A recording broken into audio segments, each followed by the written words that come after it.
అవును. ఇంకెందుకు మరి ఇప్పుడు అక్కడ అసలు పోటీ ఎందుకు?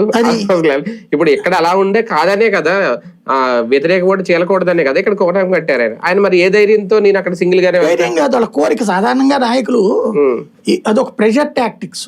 నేను నీతో పోటీ చేద్దాం, డిపాజిట్లు రాకపోతే గనక నీ ఓట్లు నేను చీలుస్తాననే ఒక ప్రెషర్ టాక్టిక్స్ అనమాట.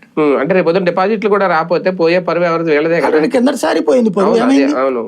మొన్నటిసారి ఎమ్మెల్యే ఎలక్షన్ లో అన్ని డిపాజిట్ కాదు కదా, 1000, 2000, 3000 ఓట్లు వచ్చాయి. అలాగని కాంగ్రెస్ విమర్శిస్తున్నారు ఈయన. కాంగ్రెస్ తో జత కట్టేది ఉండదు, బీజేపీతో వద్దనుకుంటున్నారు. ఇంకా వేరే ఆల్టర్నేటివ్ ఏముంది? సింగిల్ గా వెళ్ళి చూస్తారా? అలాగని బీఆర్ఎస్ తో ఏం కలవదు. ఆయన ఉద్దేశం కూడా ఏదో ఇదొచ్చేస్తని కాదు.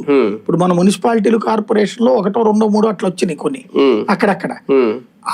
అదిగో మా ఊరికి కూడా ఉంది కదా, మా పేరు కూడా తెలంగాణలో ఉంది కదా అన్నటువంటిది. రెండోది ఇప్పుడు కూడా ఏంటి, హైదరాబాద్ కార్పొరేషన్ లో వచ్చేటప్పటికి సెంటిమెంటల్ గా వాళ్ళ ముగ్గురు మధ్యన పోను, ఆంధ్ర వాళ్ళంటూ ఒక పార్టీ అక్కడ ఉంటే గనక అక్కడ సెటిలర్స్ ఎక్కువ ఉన్నారు కాబట్టి వాళ్ళందరూ వస్తారు. ఇప్పుడు ఇక్కడ గనక ఒక 20,000, 30,000 ఓట్లు వచ్చినాయి అనుకోండి, కొన్ని దీంట్లో బీజేపీ అక్కడ ఓడింది అనుకోండి, అదిగో మీరు మమ్మల్ని కలిపికెళ్ళకపోవడం వల్ల ఓడారని చెప్తారు. అదే డిపాజిట్లు కూడా రాలేదనుకోండి, రేపు ఈయనకి ఆంధ్రాలో మైనస్ అవుతుంది. మీకు ఒకటే గుర్తు, 2019లో తెలుగుదేశం ఓటమిలో తెలంగాణ ప్రత్యేక కారణమైంది. తెలంగాణలో 2018 డిసెంబర్లో జరిగిన ఎన్నికల్లో తెలుగుదేశం